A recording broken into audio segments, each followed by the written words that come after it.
Magandang hapon po mga kaibigan. Samahan niyo po kami dito po sa impormasyon na kung saan magbibigay po sa inyo ng kaalaman tungkol sa ating kalusugan. Ito po si Gladens Panuelos, kasama po ang naturopathic expert na si Dr. Tam Mateo para sa Kaalamang Pangkalusugan. Magandang hapon, Doc. Good afternoon.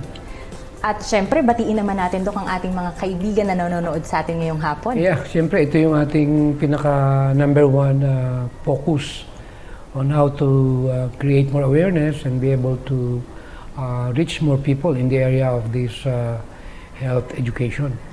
Ito yung nakita ko na numero uno na importante, lalo na sa ating bansa, na tayo mga Pilipino ay alam naman natin talaga na hindi tayo masyadong well acquainted with that kind of practices that we have. So isang uri ng napaka-tinding gawain itong ating ginagampanan. Kaya I'm giving these kinds of knowledge and information para magkaroon tayo ng bahagi sa gawain ng Panginoon. Salamat, Doc. At para po sa ating mga manonood, batid po namin na syempre, kailangan po natin magsimula sa isang panalangin bago tayo magsimula sa pinaka-essence ng ating programa. So tayo po ay sumandaling manalangin. Dakila po naming Diyos, maraming salamat po sa inyo pong gabay sa panibagong buhay na pinagkaloob niyo po sa amin sa araw pong ito. Ama, dalangin po namin ang gabay ng banal na Espiritu at ang katalinuhan at karunungan nawa ang sumaamin upang kami po, Panginoon, ay maging kasangkapan sa inyo pong inihandang gawain para po sa sanglibutan at especially, Panginoon, sa aming pong mga manonood ngayong hapong ito ay basbasan niyo po ang bawat isa po sa kanila upang maging malusog po sila, hindi lamang po pisikal, kundi magsimula ito sa espiritualidad. Ito po ang aming hiling at dalangin sa matamis na pangalan ni Jesus. Amen. Amen. Doc, gusto ko lamang pong ibahagi sa ating mga manonood ang 2 Corinthians chapter 5 verse 10. Sabi po dito, "For we must all appear before the judgment seat of Christ, that each one may receive the things done in the body according to what he has done, whether good or bad." Alam mo itong text na ito sa Biblia, kung pagkaminsan ay namimislok natin yung essence nung talata na yon. Na bagaman binigyan tayo ng grace o biyaya tungkol dito sa kaalaman, tungkol dun sa kaligtasan na ino-offer ng Panginoon, lalo na nung siya'y namatay. Pero since nga na ang kaalaman ay patuloy na ating napag-aaralan o yung paglago, na nakikita ko na itong bahagi ng participation natin o yung personal na katungkulan mo, katungkulan ko, o tayong lahat, na tayo pala haharap sa isang uri ng paghatol. At ang paghatol na ito ay may kinalaman doon sa kanyang ipinagtiwala na kayamanan ng buhay.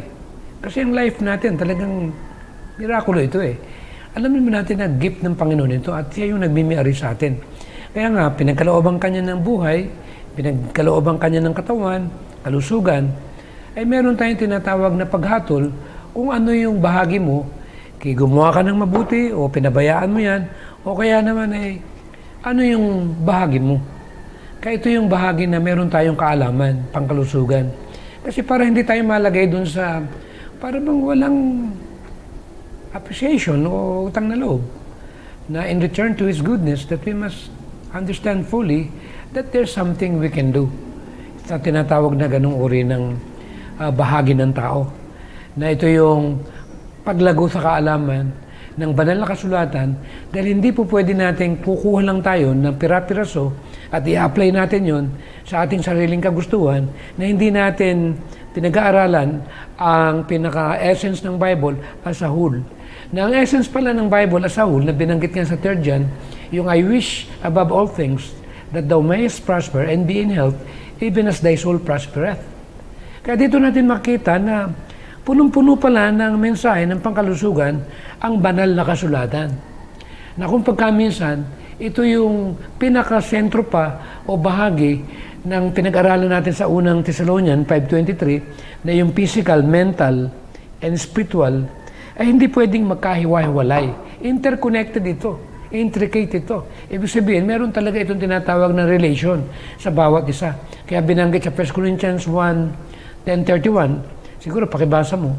Ayan, sa 1 Corinthians chapter 10, verse 31, sabi po dito, "Therefore, whether you eat or drink, or whatever you do all to the glory of God." So dito natin makikita na wala kang kapangyarihan para gawin mo lahat yung kung ano lang yung gusto mo. Ibig sabihin, gagamit tayo ng power of choice. Kunyari, kumakain ka, iisipin mo muna ano ba yung value. Ang gandang term yung value eh. Ano bang value nito? Makakabuti ba sa katawan ko to? O makakasama? Kaya kung tayo lang kumakain, okay, iinom tayo, isipin natin, ito bang iinumin natin kaya ay makakabuti sa katawan natin na ito. At pati nga yung trabaho. Kung yung trabaho mo ay hanap patay, for example nga nung pinag-aaralan natin, yung call center, na alam natin yung trabaho ng liver ay from 11 to 4. Paano makapagtatrabaho yung liver kung ginagamit mo yung time niya sa sarili mong kapangyarihan na hindi ka nag-iisip, ito ba'y makakabuti sa ating kalusugan? Kaya hindi natin pwedeng baliktarin yung tinatawag na design ng ating Panginoon. Kung gabi, gabi. Kung araw-araw. Kung araw, trabaho. Kung gabi, tulog. So, ibig sabihin natin dito, kung tayo may nagsisikain man, o tayo may nagsisiinom man, o ano man ang ating ginagawa, makasiguro tayo, Glens, na we are doing the will of God. Amen. Mga kaibigan, ngayon sa oras na ito ay pagpapatuloy natin ang pag-uusap tungkol sa mga nutrients, hindi po ba, Doc? Na tungkol dun sa mga iba't ibang mga nutrients at yung pinakalas na nutrient, kumbaga na micronutrient na kailangan ng ating katawan. At ito ang minerals. Doc, ano ba yung minerals na tinatawag? Ito yung kung tawag micro, ito maliliit na nakala natin, hindi importante ito. Actually, sa blood pH or blood chemistry, sa metabolic, pag mababa yung pH mo, magkakaroon ka ng acidity. Kaya the only way to raise the blood pH or blood chemistry, we need sufficient amount of minerals in order to alkalize the blood. Yun yung pinaka-point na napakahalaga na kaya sinabing essential, hindi naman ito pinuproduce ng body. Kaya if you are not gonna give it, by not knowing it, then by ignorance, you will become guilty before God. And that is the reasons why we need to have some proper understanding in that particular subject, especially with that science of basic science of nutrition, so that we will have some sort of idea on what's going on. Kaya kung meron tayong idea tungkol dito, kinakabahan tayo. Siyempre alam mo yung part mo alam mo yung mangyayari sa katawan mo So pag alam mo yung awareness, meron kang tinatawag na alam mo kung ano talaga yung result nung maaaring mangyayari sa katawan mo, and tendency babaguhin mo yung maling mga bagay na ginagawa mo. Yan ang ibig sabihin ng tinatawag na kautusan. Ang kautusan, di tayo bibigyan ng tinatawag na kaligtasan. Pero ang kautusan, tuturuan ka kung paano humingi ng kapatawaran. Dahil ituturo sa iyo yung kung anong kasalanan ang iyong sinalangsang sa kautusan. Ganon din naman sa batas ng tinatawag na batas ng kalusugan. Na pag alam natin na kulang tayo sa nutrition, kasi part ng nutrition ito, alam mo na kung ano yung mga disadvantage o kaya kung ano yung cause and effect. And right after learning all of it, then the tendency, then we'll do something for it. And that's what naturopathy all about. We are actually focusing more on the, what you call it, main cause, main root. So, Doc, ngayon, simulan na natin kasi for sure yung ating mga manonood ay nag-aabang sila. Ano ba tong mga minerals na kailangan ng katawan? Katulad ng calcium, familiar naman talaga yung mga viewers natin yan. Alam naman natin na nakatutulong ito para maiwasan yung osteoporosis.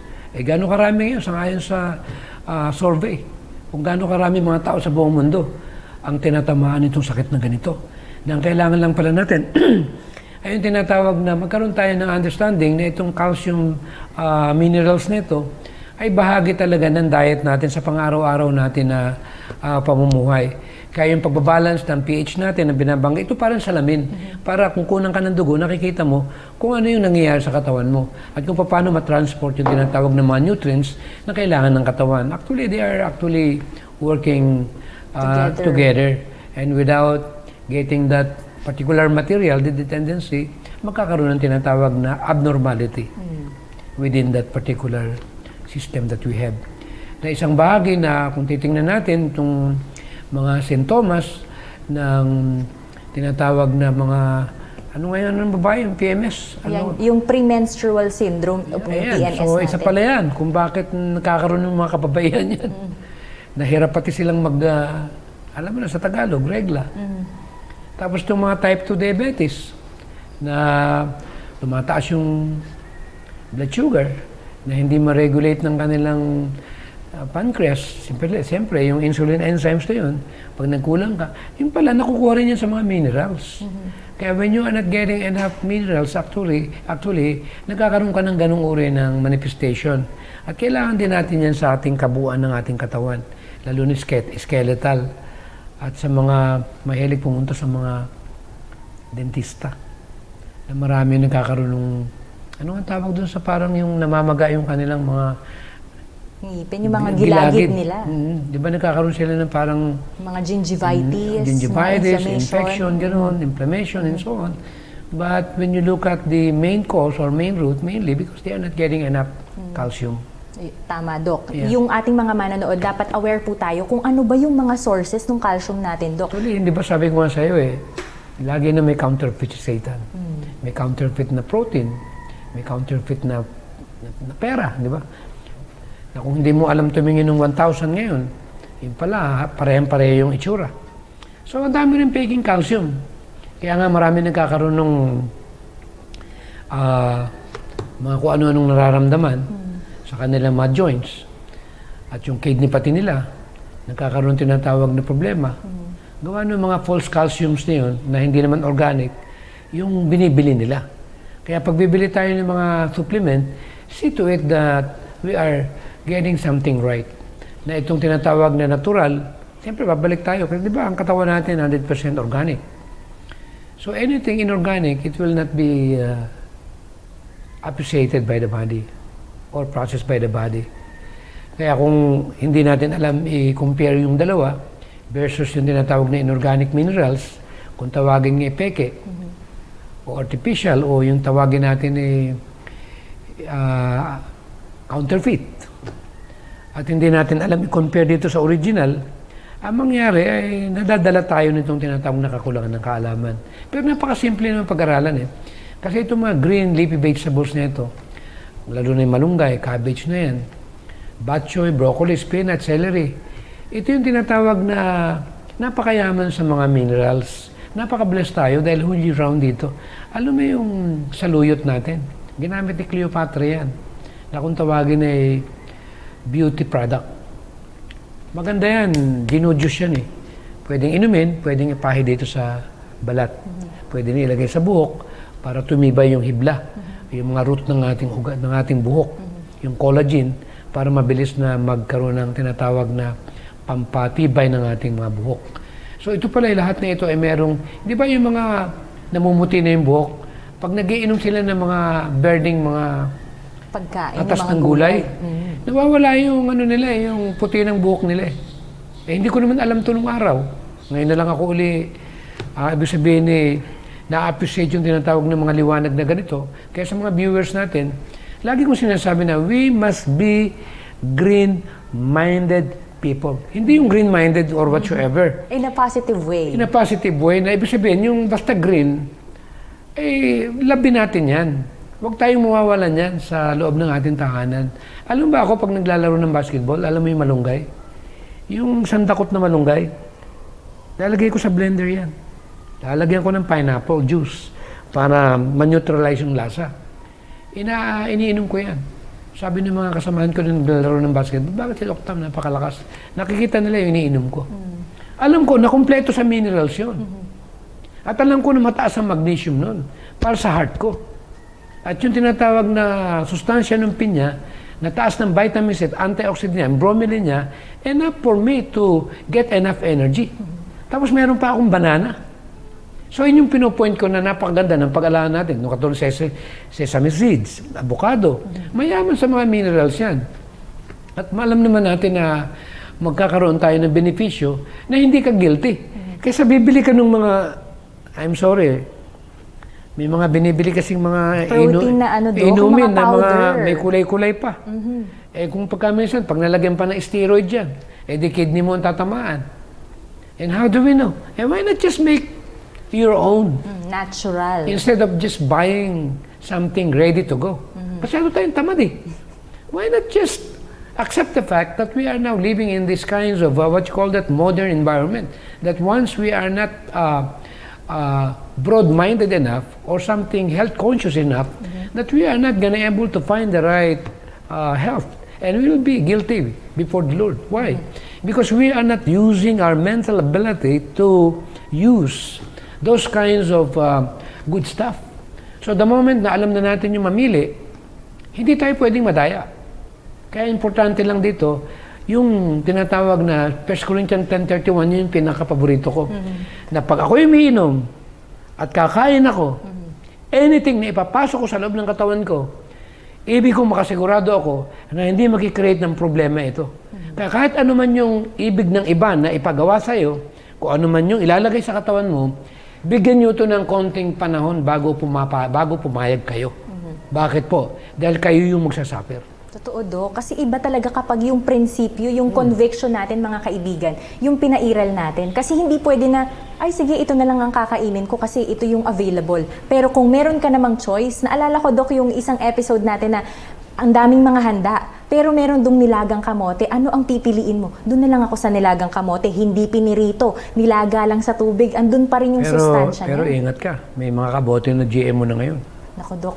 Oh, ayan. Ito yung merong kulay na matinding kulay.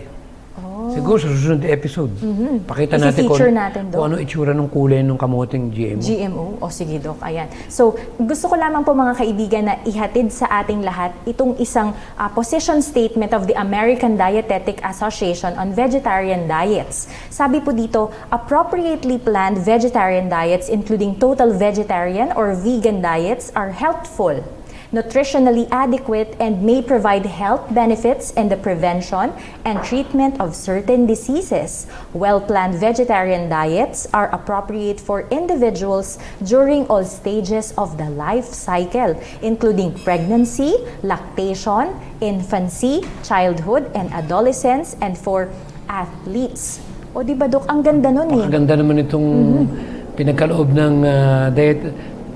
Dietetic Associations ng vegetarian na ito. Oo, ng American.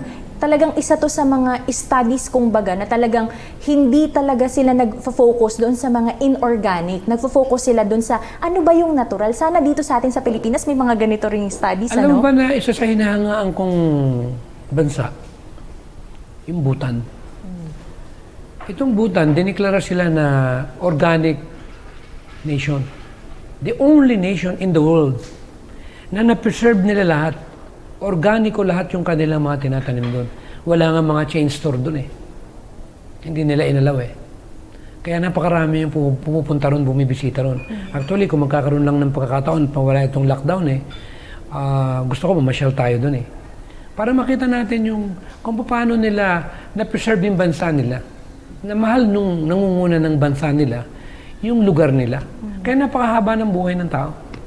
Wala kang cancer eh. Hahalawin mo eh. Malibang nag-abroad, tumira sa ibang bansa. So yung pinopoint ko, yung buong bansa nila, nagawa ng paraan na gawin nilang organic yung mga tanim nila. Eh tayo, nag-iisa lang to. We have only one body. Hindi ba natin kayang piliin? Yung bansa yun, mabigat yun eh. Medyo Oo, hindi ganun. kasi ang daming tao, ang dami dun population eh. ang It's not that pinag-uusapan. easy. Kung wala kang guts talaga.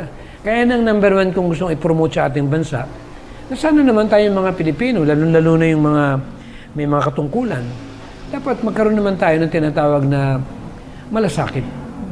Na hindi naman yung katulad ng melamine nung araw, mabuti, nabuking ng ating FDA. Na ito palang ini-import natin na gatas from China, ay may melamine. Totoo, Dok. So ang pinopoint ko dito, hindi naman yung basta na lamang tanggap na lang ng tanggap. Na hindi man lang natin inaalam ano ba yung ingredients nito. At saka Dok, isa pa yung mga kaibigan po, hindi porket mura, doon na tayo magfo-focus, 'di ba? Kasi alam naman natin talaga naghihirap din ang tao ngayon. Pero isipin din natin na ano ba yung makakabuti sa katawan natin? Kasi kung mura nga 'yan, pero magkakasakit ka naman, Dok, di mas Actually, mapapamahal ka pa. Mas mapapamahal ka pa. Kasi siyempre, how much you gonna spend with your medical bills, especially when you end up in the hospital. So that is one of the objectives of this kaalaman pangkalusugan, to save life, at the same time, to save money. Ayan. Pero ang pinaka-importante ron yung makuha natin yung tunay na kaligayahan, kalayaan, kapayapaan, na makalaya tayo dito sa sumpa ng karamdaman kasi galing talaga sa kaamayan. Kasi ang Panginoon naman, nung siya'y nasa sanlibutan, wala siyang ginagawa kundi maabot yung mga tao na sa pagkaalipin ng karamdaman. Na ito yung ating bahagi na maging pagpapala naman tayo na maintindihan nila na ang purpose kung paano magkaisa tayo mga Pilipino, na makilala natin na may Diyos na lagi sa atin ay nagbabantay at nagmamahal. Maraming salamat, Dok. At sa ating mga kaibigan, isa pa lang po yan sa ating mga minerals na pinag-uusapan. Dok, ano naman ang phosphorus? Hindi ito posporo ng ano. Siyempre, maraming peke din na phosphorus.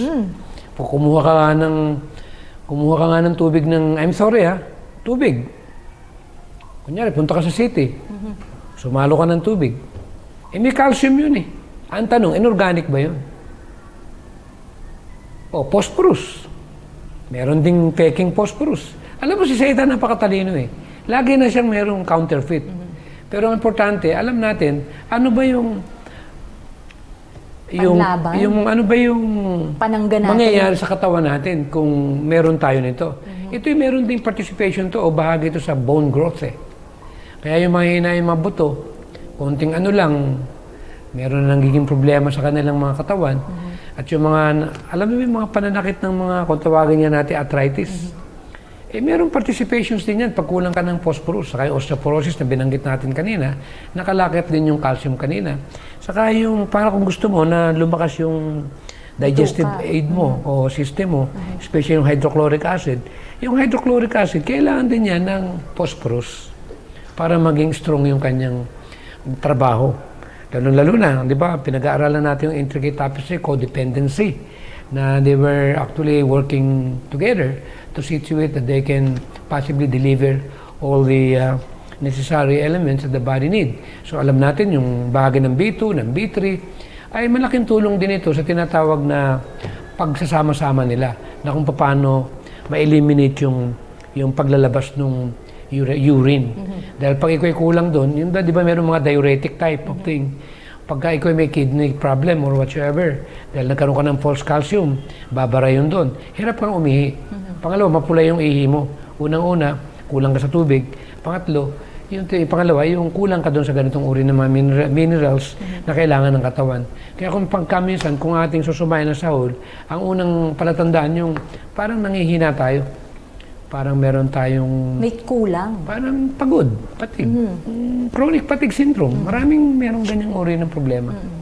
Hindi, walang lakas, no, Dok? Saka alam mo, bilang nurse, siyempre, nakita ko sa'yo bilang nasa health line ka, nakita ko rin na napakarami mo ring knowledge tungkol dito. Na tungkol nga sa mga calciums na yan. Siguro, ituloy mo yung mga ano pang mga bahaging ito tungkol ng mga functions ng phosphorus na ito or whatsoever. Siguro, pagtulungan natin. Ayan. Siyempre, mga kaibigan, andito din yung tungkol sa ating phosphorus, yung nakakatulong siya na magkaroon tayo ng malusog na brain. Di ba, Doc? Kasi yung akala kasi natin, mga kaibigan, yung mga minerals na nakikita natin na itong calcium, phosphorus, zinc, di ba? Yung iba't ibang mga minerals na yan, hindi talaga, yung katulad na nabanggit ni Doc, na akala natin, parang hindi siya essential, hindi siya mahalaga sa katawan natin. Pero mahalaga po ito at kailangan natin itong makuha o makakamtan lang natin ng katawan natin yun kung kakain tayo ng matataas doon sa mga minerals na kailangan natin. So going back sa atin pong phosphorus, isa po yun sa tumutulong ang phosphorus para at least ma-regulate yung mga hormones natin sa katawan. Yun nga yung mga iba't ibang hormones na pangpasaya, meron din mga pampalungkot. So kailangan natin ng hormone ng phosphorus para at least saka ma-regulate. yung cell repair. Ang yes. tindi nun. Paano marirepair mo? Kumbaga sa mekaniko, paano marirepair yung makina ng kotse na ginagawa mo kung wala kang tools at wala kang materials na ipapalit doon? Parang kalpintero, di ba? So ito yung bagay na kailangan talaga nating maintindihan na meron tayong kinakailangan na material para, di ba, lagi natin binabanggit yung regeneration o yung natural repair. Eh yung pala, itong mineral family na ito, eh merong bahagi dito. Tama, Doc. And another thing is yung metabolism ng proteins natin. So, kain nga tayo kain ng proteins. Pero kung walang phosphorus, paano naman siya mame-metabolize? Paano siya magagamit sa katawan natin? And another thing is yung weight loss. O, di ba mga kaibigan, yung phosphorus, nakakatulong din siya para makapagpabawas tayo ng ating timbang. And at the same time, yung nutrient na absorption nito. So, ang dami, no, tulong-tulong talaga yung mga minerals na to, Doc, para at least maging functional, mas maging healthy ang bawat katawan ng isang tao. At ano naman, Doc, yung mga sources natin ng phosphorus? Actually, itong pinag-uusapan natin, pero ako number one na masasabi ko, dalawa kasi, yung di ba may soybeans. Kaso 95% niya, sangayon sa impormasyon niya, na ginagawa nilang hybrid o genetic o GMO. Pero ito yung napakaganda na isa sa pinagkukunan ng phosphorus. Katulad kunyari ng potato, pati brown rice natin. Hindi ko sinasabi dito yung white rice, yung brown rice, mga dried beans, mga oats. Pero yung rolled oats, paborito namin yan every morning. Dahil napakaganda rin yan sa loob ng katawan. At saka ang daming minerals niyan, Doc, no? Yeah, kasi meron din siyang iron, di ba? Ang daming mga makukuha yung natin mushrooms, sa oats. meron din yan. Lalo na yung bago ngayon na mushroom, ano ang pangalan nun? Yung may anti-cancer daw. Yung shiitake. Shiitake Shiitake mushrooms, yeah. Yung bawang. Napakataas ng phosphorus. Ang daming... Nagpapaganda rin ng pantunaw, nakakalinis ng kidney, lalo na yung garlic water. Kung may problema kayo sa kidney, malaking tulong ito. Pangalawa, nire-raise din yung energy level natin. Meron pa siyang natural antibacterial or yung sa microorganism and so on. So when you are drinking that, actually, you are preventing yourself to develop some sort of disease. Kaya napakarami nating mga benefits na makukuha tungkol dito. Na ang Panginoon talaga, kaya tama yung sinabi ni, ano pangalan nito? Sa huling araw, yung ang pagkain ay magiging silbing gamot. Totoo yun, Doc. Kasi yun mismo, yung natural na medicine ng tao, di ba? Hindi na natin kailangan ng mga synthetic na nabibili natin sa labas, sa Pero mga hindi drugstore. naman, wag naman natin sabihin hindi kailangan. Paano yung mga emergency? Oo naman. Tsaka yung mga hindi na nadadala ng organic, ng mga natural. Na high blood ka. Ba, kailangan mo ng pang-emergency. Yes, oo. Pero it doesn't mean naman na magiging... Dependent ka na doon. Oo, yun yung pinupoint natin dito. Ang ganda nun, Doc, no? And at the same time, ano naman, Doc, yung mga... Alam mo, ang ganda ng natin dalawa yung kombinasyon natin Alam pa kung bakit. Kasi nakikita ko na knowledgeable ka Ibig sabihin, meron kang kakayanan din para siguro talagang ito na yung bahagi natin talaga. Na talagang wala nang atrasan to. Pero ang pinopoint ko lang dito, ang bilang kapalit. Hindi naman ako naghahanap ng kapalit. Hindi ba yung mga kumakanta? Pag nakikita nila na maraming audience sila, na-encourage sila na lalong i-professionalize yung blessing nila na talent. So itong point natin ito, kung marami tayong viewers, isang napakalaking pampatibay at pampalakas ng ating loob na ipapatuloy natin itong program na ito. Kumbaga namomotivate tayo, Doc, di ba? Namomotivate tayo na meron tayong tinatawag na lakas ng loob na ipagpatuloy itong masasabi ko na pinaka-vital o importanteng impormasyon. Lalo na pinag-usapan natin ng kalusugan dahil meron ako impormasyon na ayaw ni Satan na malaman ng tao ang pinakasekreto ng kaaway kung paano tayo ay maalipin itong tinatawag na karamdaman. Ano ba sa pag-aaral? Dahil alam naman natin sa page 16 ng Healthful Living, ang originator ng karamdaman si Satan. Alam mo ba na ito ay isang uri ng nasa ilalim ka ng kapangyarihan ng kaaway. At the moment na na-deliver ka sa karamdaman, ikaw ngayon ay nare-release doon sa bandage nung tinatawag na kapangyarihan ng kaaway. Kaya ang ating mitiin ngayon, ibigay natin lahat ang mga kapamaraanan kung paano natin ma-rescue at mahango ang napakarami nating mga kababayan na nasa ilalim ng kapangyarihan ng kaaway na ang ginagamit ay karamdaman. And that's what this particular message all about. That we are here for you, to see to it that we are going to give everything we have for you to understand fully the nature of disease. And in that way, we can bring more Filipinos into that kind of lifestyle na siyang nagiging dahilan kung bakit bumabagsak ang moralidad ng ating kapaligiran. Amen. Gusto ko rin, Dok, mag-add dyan, no, sa sinasabi niyo po, not only Filipinos, no, mag-add din tayo ng ibang mga other races din, other fellow men natin dito po sa mundo, no. At least, maging aware tayo, we need to be knowledgeable, and not only, kasi this program is an informative program about health. So, we wish, and we have this good news, actually, Doc, meron tayong good news kasi I would like to say hi and hello kami po ni Dr. Tam dito po sa Kaalamang Pangkalusugan together with the rest of the crew of Hope Channel North Philippines. Nagpapasalamat po kami kay Mr. Ray Alonzo and Ruby Alonzo together with their family, si Ryan, si Eric, si Anika, together with their lola Evelyn Dasamala na nanonood sa atin. And you know what, Doc? Itong si Mr. Ray Alonzo, Doc, siguro magpapaalam muna ako sa kanya kasi nag-send po siya sa akin, mga kaibigan, ng isang picture. Alam niyo po ba kung ano yung picture na yon? May hawak siyang plato at alam niyo po ba, they are based in the United States. And you know what? Nilagang plantain, which is parang saba ng saging ang dating. So yun na yung kinakain niya, kumbaga, ha. Pero pag, alam niyo po, mga kaibigan, nagulat talaga ako dito, and umorder pa siya, hindi po ng plantain at hindi po ng saging, kundi nung libro ng Councils on Diet and Foods. Kaya isa to sa mga motivation natin, Doc. Mr. Ray Alonzo is not part of the denomination, but you know what, my dear, to our dear televiewers, kami po ay nandito not for us to force you kung ano yung dapat nyong kainin, but for us to inform you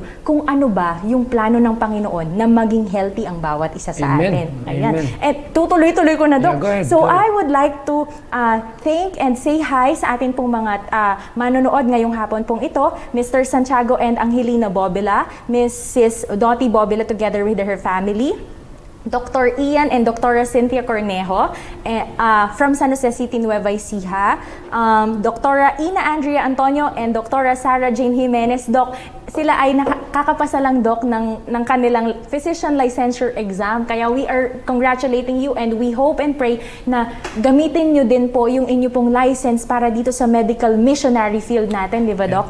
And at the same time, si Mr. and Mrs. Long and Jet Pamintuan of Angeles City, Pampanga, si Mr. and Mrs. Jimmy and Jonalyn Tuazon of Quezon Province, and Abisa and Emmanuel Tufa and Genet Wakayo of Minnesota. Ayan, mga vegetarian, Doc. So we're really thankful, and we will continue praying for all of you. And also Daisy Dukay and Dennis Romero. And another thing, may nagpapabati sa atin, Doc, kasi lagi silang nanonood sa Quezon Province, ang Tinig ng Pag-asa, DWGQ 93.3 Radyo Serbisyo ng Gumaka ng Quezon Province. Maraming salamat po, and we hope and pray na patuloy nyo din po kami na ipagdasal at isama po sa inyo pong mga programs din po, at maging advocate din po kayo ng health message. Doc, ang init ng usapan natin ngayon. Feeling ko na energized tayo, Doc, kasi ang ganda nung motivation natin, motivation, no? Yan. Pangalawa, ang pinakamatinding bahagi nito, yung kung lahat ng Adventist ay magkakaroon ng, alam mo na, unity. Siguro pakibasa mo lang, kasi parang timing eh. Yung binigay ko sa iyo kanina sa medical ministry. Opo. Tungkol doon sa medical, nabanggit mo kasi medical ministry dahil nakapasa siya sa board exam. Yes, opo. Pwede bang pakibasa mo sa medical ministry? Yes. Sabi po sa medical ministry, page 240, My brethren, the Lord calls for unity, for oneness. We are to be one in faith. I want to tell you that when the gospel ministers and the medical missionary workers are not united, there is placed on our churches the worst evil that can be placed there. Our medical missionaries ought to be interested in the work of our conferences, and our conference workers ought to be as much interested in the work of our medical missionaries. So we are appealing to all of you, di ba, sa ating pong mga medical missionaries, na hindi lang tayo basta dahil may license, but because we need to be advocates. Yeah, actually, we don't need to be a medical doctor or to become a licensed nurse, no. As long as we are participating with these 8 laws of health, then we have the right to go out there and tell them the good news, that there's a way out, that we could live a life without having any kind of health problem. But the question is, are we practicing it? Kaya sabi nga, every member of the church, siguro nabasa na natin dyan yun, should take hold of medical missionary work. Ibig sabihin, if you are a member of the Seventh-day Adventist Church, we are part of it. So, kailangan talaga natin maging united. Kaya ito yung panahon na, lalo na pandemic na ngayon, alam natin na itong medical rights natin, since nga na nagkaroon ng ganitong uri ng mga trahedya sa ating kapaligiran, I think it is really a high time for Seventh-day Adventist people to work together. Ang tawag nga total member involvement. Anyway, ibig ko lang ikwento itong merong isang mental hospital na it happens na yung nurse, pumasok siya ron sa isang room na masyadong grabe yung mental problem ng mga pasyente ron. So, ang sabi nung chaplain na ito, ang lakas naman ng loob nitong nurse na ito, na hindi ba niya alam, pag nagkaisa sila doon, naging united, pwede siyang patayin. Kaya sabi niya, within an hour, pag hindi siya bumalik, re-rescuein ko siya. Kasi kinakabahan ako. Pero it happens naman, after 1 hour, bumalik yung nurse. Ganun na lang yung kanyang kaba. At hindi niya naiiwasan na tanungin itong nurse na ito kung ano yung sikreto niya. Kung bakit ang lakas ng loob niya. Ano ba sagot ng nurse? Ang paliwanag niya, wala pa daw sa kasaysayan ng mundo na yung mga mentally ill na ito ay nagkaisa. Kaya yung binabanggit sa ating medical ministry book, na tayo mga Adventist, kailan magkaisa sa medical missionary work. Kung hindi tayo magkakaisa, alam nyo na. Kaya yung pinopoint natin dito, we need to be united. Or else, I tell you, we are not going to be blessed by God. And I know that the time that we have now, it is really very, very timely to reach more people, especially in the area of this, what you call it, healthful living. Amen. Mga kaibigan, kung kayo po ay may katanungan o mga comments po sa ating pong topic ngayon tungkol po sa minerals, mga kaibigan, isend nyo lamang po yan sa ating comment box sa Hope Channel North Philippines or mag-message po kayo sa mga numbers po na mag-flash sa inyong screen. Ipagpapatuloy po natin, Doc, ngayon, ano pa ba, Doc, yung iba pang mga minerals na kailangan ng ating katawan? Anyway, napakagandang pag-aralan ito Siyempre, sa area ng natural medicine, we are always considering the importance of getting enough potassium.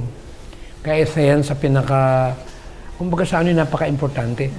Na alam naman natin, lalo na yung may mga diabetes, maganda magpa-regulate ng blood sugar. Kasi nakatulong ito sa insulin enzymes para talagang mag-improve yung kanilang, yung mga lalo na yung mga type 2 diabetes.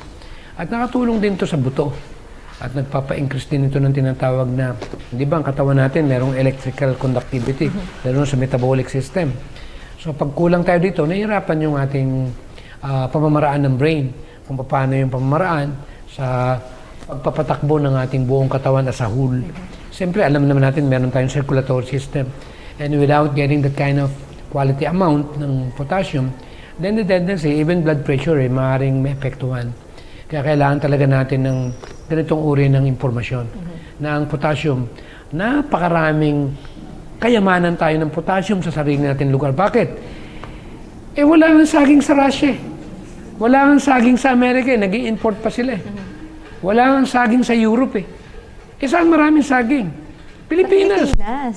Kaya tayo mga Pilipino, we should be happy enough. We should be thankful for it. Why? Alam mo yung saging itanim mo, tuloy-tuloy lang yung tumutubo. Dumadaming kusa eh.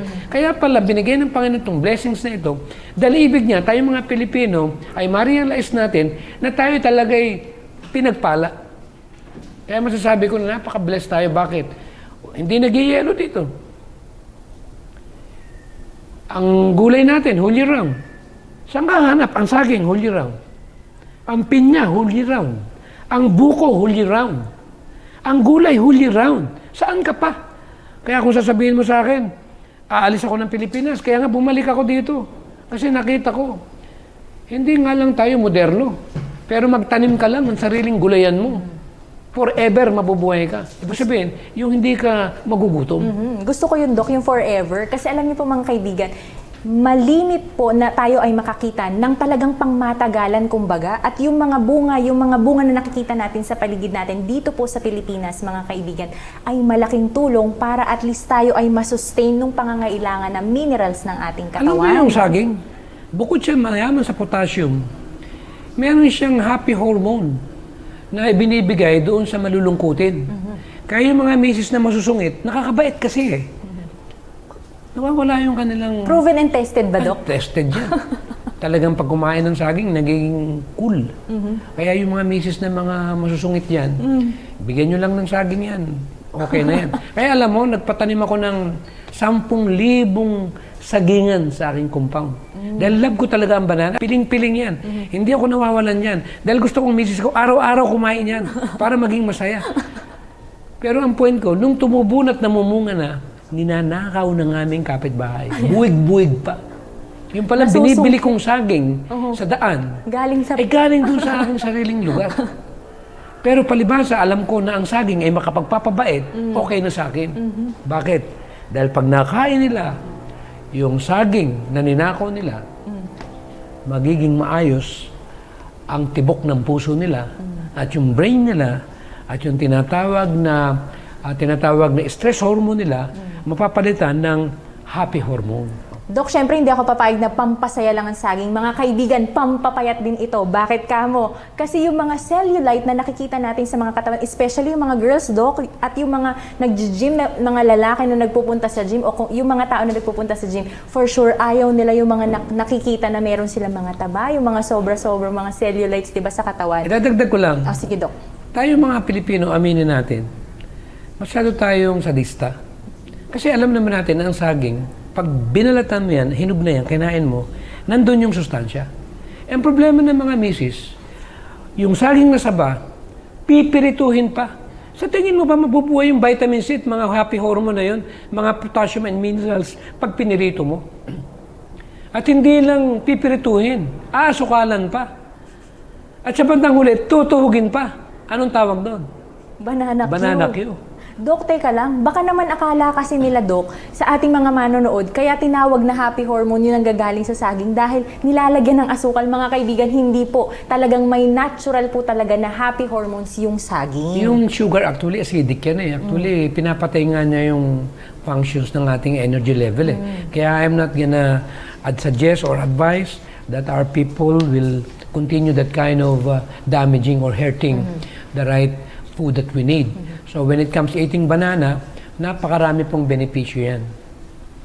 Kaya ito yung potassium na pinag-usapan natin, na whole year round, katulad yan ng buko o coconut. May tubig yan. Nung araw, nung giyera, ginagamit yan pang dextrose. Kaya kung pag-aaralan po natin ng buko natin, kaya kung tawagin yan ay tree of life, kasi nakita nila yung 6 na nutrients, yung tinatawag na essential minerals, nandun. Essential amino acid, nandun. Essential fats, nandun. Complex carbohydrates, nandun. Vitamins, nandun. Water, nandun. Buko. Kaya pag nag-almusal tayo ng buko, laman lang ng buko kinain natin at sabaw, hindi ka guilty. Because we have carbohydrates, complex pa. You have different minerals, you have different essential amino acid, protein, and you have essential fats, hindi ka tatanda ka agad. May tubig ka pa, na nandun lahat yung tinatawag na source ng potassium at iba't ibang minerals din. Ang ganda mga kaibigan, no? So, coconut pa lang, yung pinaka-buko pa lang, busog ka na at kumpleto ka na talaga sa Kompleto isang eh. araw. Wala nga sa Saudi Arabia yan eh. Wala nga sa Egypt eh. Galing ako dun eh. Wala nga yan sa Europe. Wala nga sa Russia. Wala sa Amerika. Eh saan maraming buko?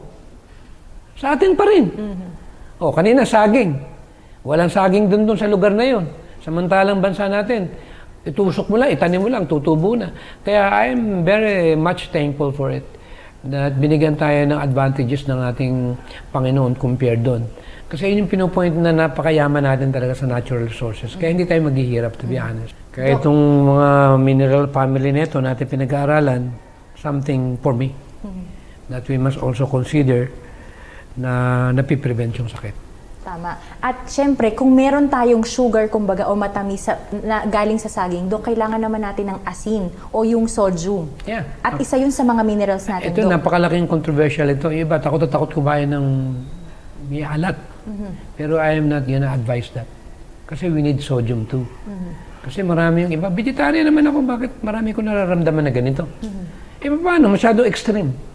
Pag sinabing asin, bawal. Oo, matasabi ko na once na naging over. Di ba, sabi din, anything na sobra. Kaya lang, may dalawang uri ng sodium eh. Merong mga synthetic na sodium ngayon eh. Na kung tawagin din asin. Ayoko nang banggitin yung kung ano man yan. At meron namang asin na nakukuha sa dagat. Pero hindi nila alam na meron ding mga sodium din sa mga karaniwang mga pagkain. Katulad ng celery. Siguro, titingnan natin mamaya yan. May mga natural sodium yan na kailangan natin makuha. Katulad kunyari ng bell pepper, broccoli, cucumber, cabbage, radish, tomato, carrots. May mga sodium yan. Hindi lang napapansin, Dok, no? Hindi lang napapansin. Kaya huwag kayong matakot. Katulad ng apple, avocado, pineapple, papaya, may sodium yan. O, di ba mga Kaya kaibigan? nga lang, hindi siya yung high amount. Na enough na to neutralize the body by itself. Hindi natin napapansin na yung mga kinakain pala natin na gulay at prutas ay meron na talagang sodium, di ba? Na yeah. kailangan na mineral ng ating katawan. Kaya magtataka ka, no, kung paano ang Panginoon sobrang ma-appreciate mo yung ginawa niya. Na ang science ngayon, nang pinag-aaralan nila yung kung ano yung mga benefits na nakukuha dito sa pagkain ng fruits, nuts, grains, and vegetables, nakikita natin na talagang enough for us to become strong with our convictions that those kinds of nutrients are more than enough for us to settle with these decisions that we should be firm enough to stand with the right diet given by God originally during the time of Adam and Eve. Na yung binigay niya sa Genesis 1:29, ay masasabi ko na panalo tayo. Amen. Dok, bibitinin muna natin ang ating mga manonood dahil talagang mainit yung pag-uusap natin. O, minerals pa lang yan, mga kaibigan, nutrition pa lang. Wala pa tayo dun sa 7 other 8 laws of health, no? So, ngayon po mga kaibigan, gusto po naming basahin ang Counsels on Diet and Foods, page 310, paragraph 472. Sabi po dito, in grains, fruits, vegetables, and nuts are to be found all the food elements that we need. If we will come to the Lord in simplicity of mind, He will teach us how to prepare wholesome food free from the taint of flesh meat. So mga kaibigan, nawa po ay nasubaybayan niyo po at nakapag-take down notes po kayo sa ating pong mga importanteng minerals na sa susunod na episode po ay ipagpapatuloy po natin. Maraming salamat po sa inyong pong pagsubaybay at samahan niyo po kaming muli dito po sa Kaalamang Pangkalusugan.